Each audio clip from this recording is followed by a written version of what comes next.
Hello Facebook friends! Magandang araw po sa ating lahat. Ako po si Carmen Vico, ang inyong Gospel Sharer ngayong araw na ito. Ang pagninilayan po natin ay mula sa Ebanghelyo ni San Mateo, Kabanata 9, talata 35 at Kabanata 10, talata 1 at 5 at talata 6 hanggang 8. Isinasaad sa Ebanghelyo ang pagpapahayag na mabuting balita tungkol sa paghahari ng Diyos at pagpapagaling sa lahat ng uri ng sakit at karamdaman. Nilibot ni Jesus ang mga bayan at nayon upang magturo at magpagaling sa mga may sakit.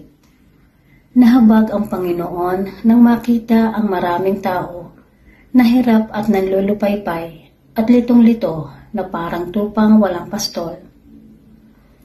Agad tinawag ni Jesus ang kanyang mga apostol at binigyan sila ng kapangyarihan para palayasin ang maruruming espiritu at lalo't higit ang pagalingin ang mga may sakit. Sa ating pang-araw-araw na pamumuhay, kinakailangan natin palagi ang gabay ng ating Panginoon. Kailangan nating maniwala at sumampalataya upang ang lahat na mabibigat na pagsubok na dumarating sa ating buhay ay ating makayanan. Sa pamamagitan ng pagdarasal at pakikipag-ugnayan sa Diyos, doon tayo makakasumpong at makakahugot ng lakas, emosyonal at mental na aspeto. Maging bukas nawa ang ating mga sarili sa kaalaman at pag-unawa sa mga ipinangangaral na ebanghelyo para sa kaligtasan ng nakararami, lalo't higit yung mga taong lubos na nangangailangan ng paggabay.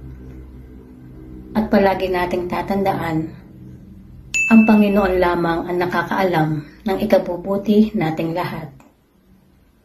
At para maging updated sa daily reflection, mag-follow at mag-subscribe sa YouTube channel, Facebook page, o kaya naman ay sa Facebook page, www.facebook.com. Maraming salamat po.